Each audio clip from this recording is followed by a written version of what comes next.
Sur la cime du Campidoglio, le palais du Sénat, avec sa tour datant de 1579, est le symbole de la continuité de Rome.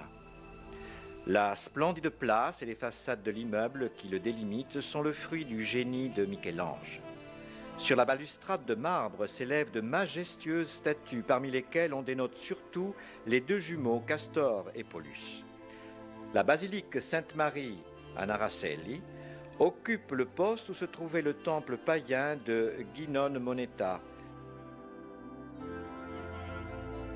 Nous nous tournons vers le Forum romain, grande place qui, après avoir été le centre commercial et juridique de la Rome républicaine, se vit flanquer au cours de l'ère impériale de nouveaux forums voulus par les premiers empereurs de Rome.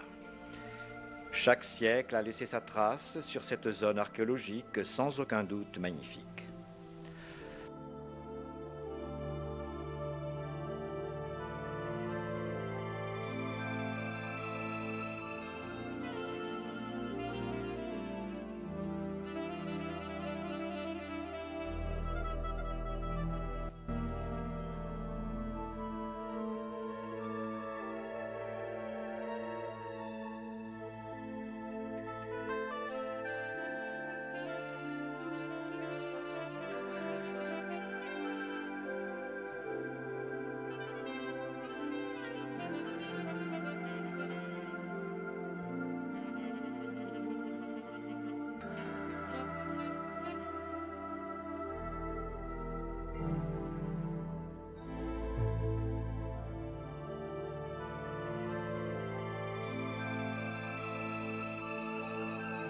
À l'extrême opposé, vers le Colisée, s'élève l'arc de Titus, de la fin du 1er siècle.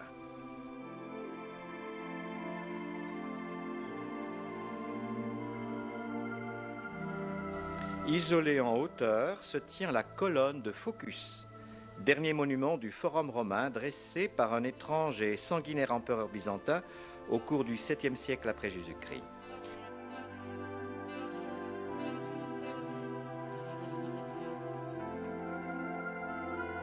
Entre les deux, on dénote l'existence de nombreuses ruines, telles les 3 colonnes du temple de Dioscurie, ainsi que la petite et raffinée construction à base ronde qu'est le temple de Vestale.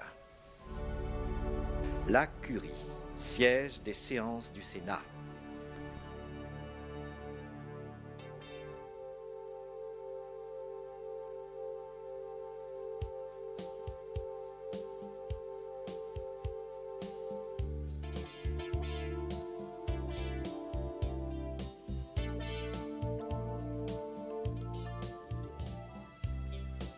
Se dirige vers la masse majestueuse qu'est le Colisée, monument symbolique de Rome, érigé entre l'an 72 et l'an 80 après Jésus-Christ par les empereurs de la famille des Flavia, à la place du lac artificiel créé par Néron, dans la vallée sous-jacente à son fabuleux palais, la Domus Aurea.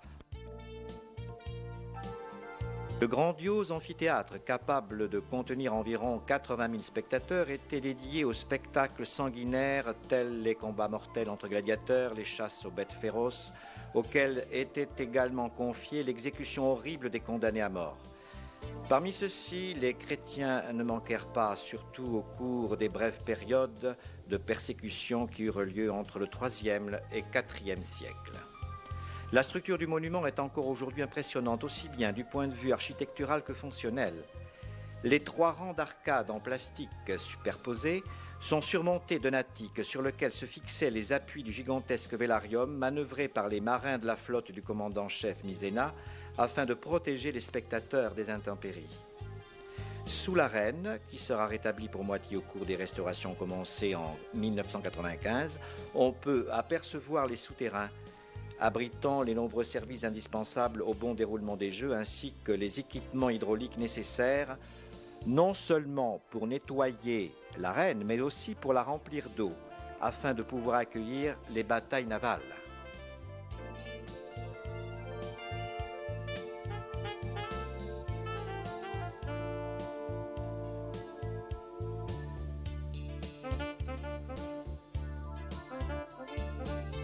l'Arc de Constantin qui fut dédié au Sénat et au peuple romain pour célébrer la victoire du pont Milvio sur son rival Massentio en l'an 312.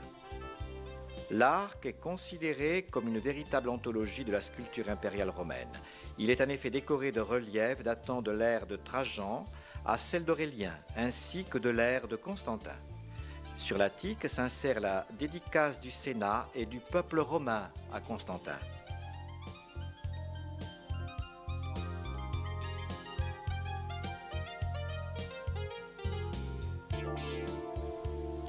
L'avion se dirige maintenant vers le Tibre.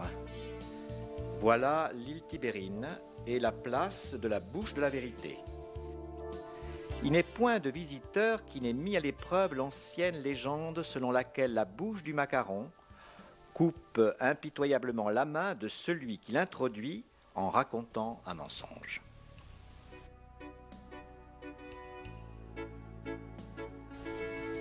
Parmi les toits aux chaudes couleurs de briques, typiques de Rome, surgit le singulier dôme, ou pour être plus précis, la calotte à cercle concentrique du Panthéon, temple construit par Agrippa, collaborateur empruntant le style d'Auguste, mais entièrement refait dans sa conception actuelle sur une base ronde au début du IIe siècle sur la volonté de l'empereur Adrien. L'intérieur du temple, qui fut le 13 mai 609 transformé en église dédiée à Sainte Marie des Martyrs, est totalement dominé par cette lumineuse calotte parfaitement hémisphérique parée d'une succession de 5 ordres de caissons concentriques. La lumière jaillit de la grande ouverture qui s'ouvre sur le sommet d'un diamètre de 8,90 m, dessinant par là même la ligne arrondie du couvercle grâce au jeu d'ombres et de lumière des caissons.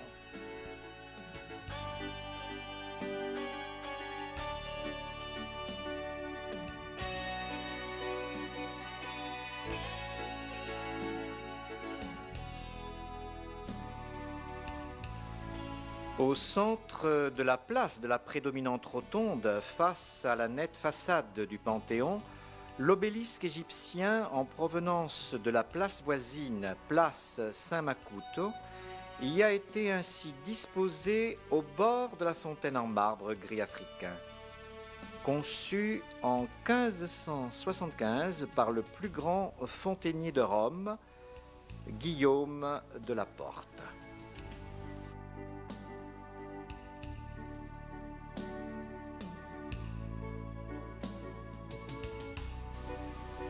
Avant-poste du Vatican, symbole du pouvoir de la Rome médiévale, le château Saint-Ange naquit au début du IIe siècle après Jésus-Christ, en tant que grandiose mausolée de l'empereur Adrien. L'aperçu que nous avons aujourd'hui correspond au remaniement commencé par le pape Borgia à la fin du XVe siècle, à savoir une solide masse ronde perforée de grandes fenêtres offrant une ample vue panoramique. Masse surmontée d'un ange en bronze, réalisée au XVIIIe siècle par le flamand Van der Scheffelt.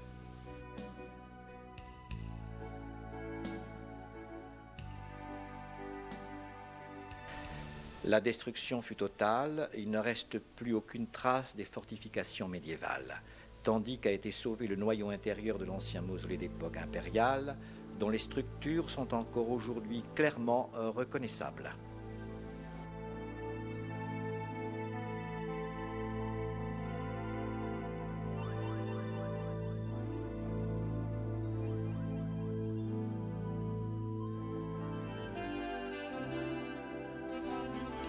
De la loggia, qui donne sur le Tibre, on peut jouir d'une vue véritablement enthousiasmante. Le pont, avec son cortège d'anges réalisé par Bernini et ses élèves, guide notre regard vers le centre citadin qui a maintenu à cet endroit tout son charme.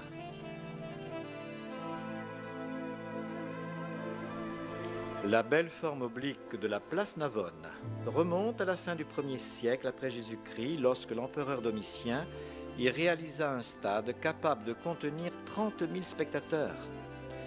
Il en reste encore d'intéressantes ruines visibles à l'intérieur même de la place, ainsi qu'en arrière-plan sur la place de la Tor Sanguigna, tour sanguinaire, ou bien encore dans les souterrains de l'église Sainte-Agnès, dont la façade mouvementée est l'œuvre d'un des plus importants exposants d'architecture baroque, Francesco Borromini. 3 fontaines se succèdent au centre de la place, avec une harmonieuse conception de jets d'eau et de cascades qui rappellent à la mémoire les anciens temps, pendant lesquels le fond concave de la place Navone était rempli d'eau afin de permettre des jeux d'eau entre les carrosses à l'occasion du carnaval. Au nord, vous voyez la fontaine de Neptune, alors qu'au sud, vous pourrez voir plus tard la fontaine du Moro.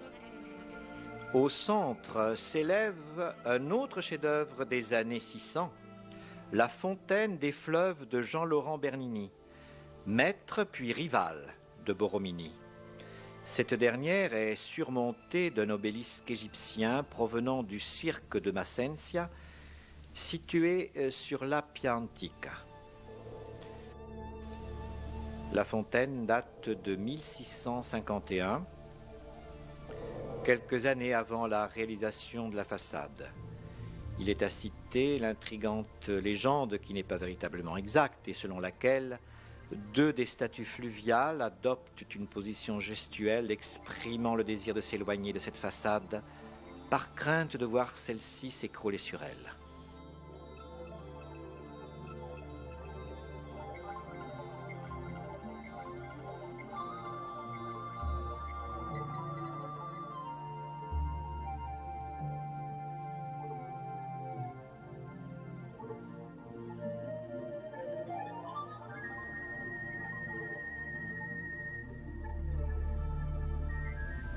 Enfin, au centre de la petite place isolée de Mattei, surgit une des plus harmonieuses fontaines romaines, la fontaine des tortues, dessinée par Giacomo della Porta en 1581, ornée d'éphèbes et de tortues insérées par Taddeo Landi.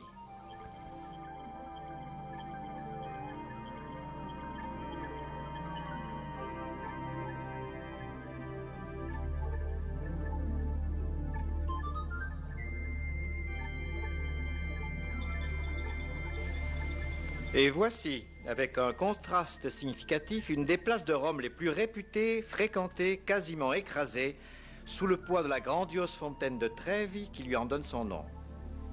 Les touristes du monde entier s'empressent quotidiennement, prêts à jeter le bol de leurs piécettes dans l'ample bassin rendu célèbre par les scènes du chef-d'œuvre cinématographique de Fellini, la Dolce Vita.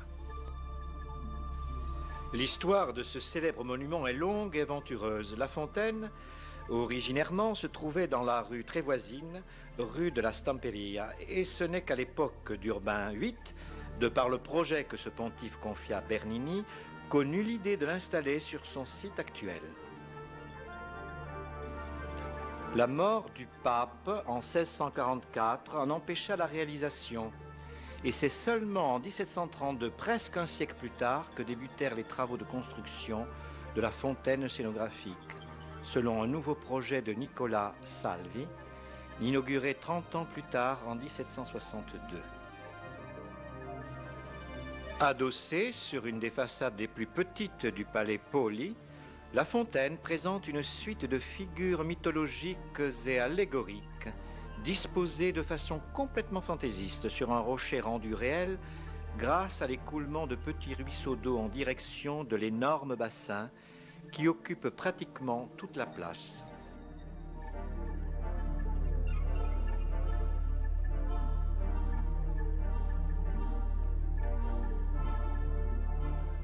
Tout touriste qui se respecte ne peut en aucun cas manquer cette nouvelle étape qui commence avec le sinueux escalier de la Trinità dei Monti sur la place d'Espagne, lequel constitue, telle la fontaine de Trevi, une des interventions les plus significatives des années 700.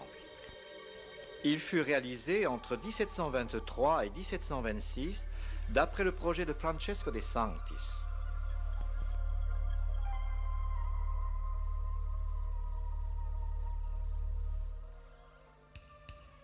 base remonte à une précédente. La fontaine de la Beccaria, installée juste devant sa base, remonte à une précédente époque.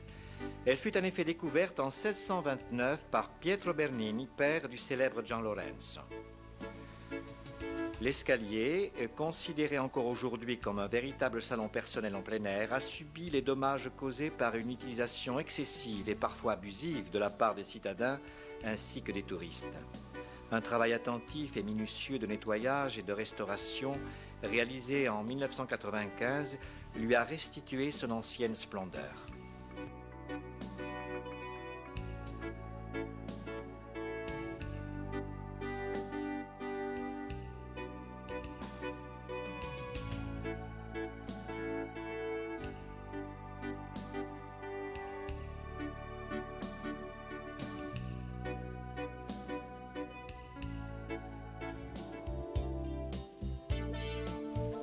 L'immense Vittoriano, dont le marbre blanc de Brèche a été vivement critiqué par de nombreux experts, en raison de sa couleur en inharmonie complète avec les tons de Rome, est mis en évidence de façon suggestive grâce au jeu des lumières artificielles, et ceci aussi bien de jour que de nuit.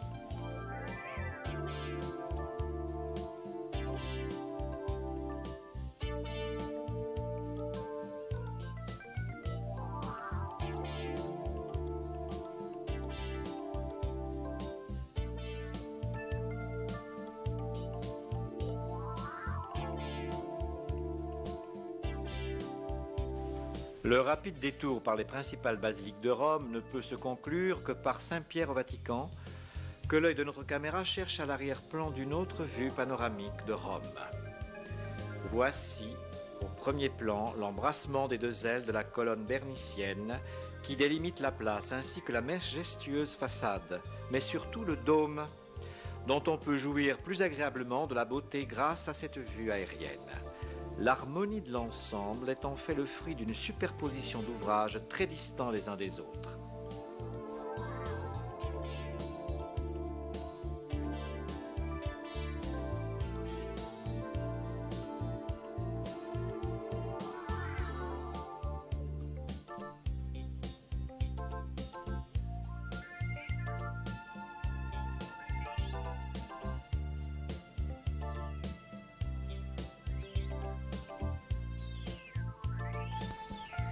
La fontaine qui gronde sur la droite, sous le palais apostolique qui tient lieu de résidence au souverain pontife, fut réalisée par Charles Maderna en 1613, en même temps que l'érection de la façade, tandis que la fontaine de gauche fut rajoutée par Charles Fontana en 1677, après l'achèvement de la colonnade de Bernini.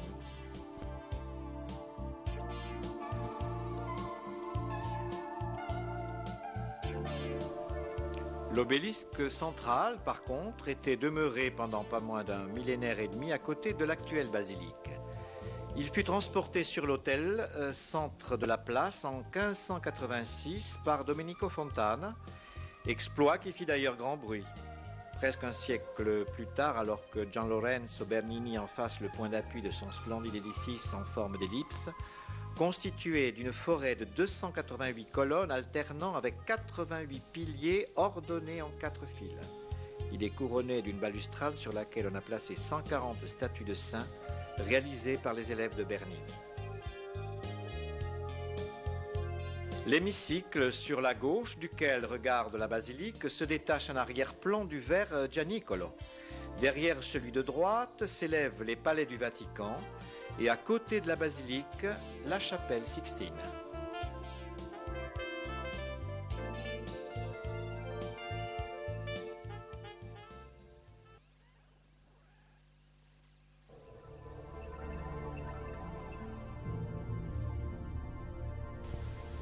Entre les deux ailes s'étend la très ample façade réalisée par Charles Maderna en 1613. Au-dessus de l'entrée médiane s'ouvre la loge des bénédictins. À l'extrême opposé se trouve la chaire fantasmagorique de Bernini, de style baroque et placée au centre de l'abside. Le riche baldaquin en bronze, œuvre du même Bernini, s'élève sur 29 mètres de hauteur du grand autel vers la splendeur du dôme. Celui-ci, œuvre parfaite de Michel-Ange, donne une impression vraiment aérienne, malgré son incroyable masse, grâce surtout à la luminosité que lui confèrent les innombrables fenêtres aux dimensions variées et dorées par les mosaïques qui les décorent. Il en va de même pour les nefs de la basilique où la lumière, pénétrant par les nombreuses ouvertures, est intensifiée par les dorures qui soulignent les sobres ornements des caissons du plafond, des piliers et des arcades.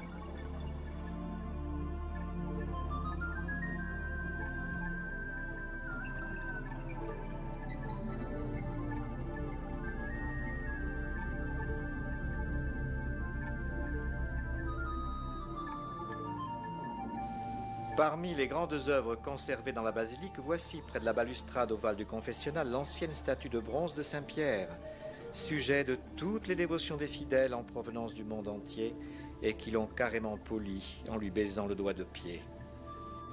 Au commencement de la nef gauche se trouvent les fonds baptismaux recouverts de l'ancien couvercle du sarcophage en porphyre rouge qui appartenait à la tombe de l'empereur Adrien au château Saint-Ange.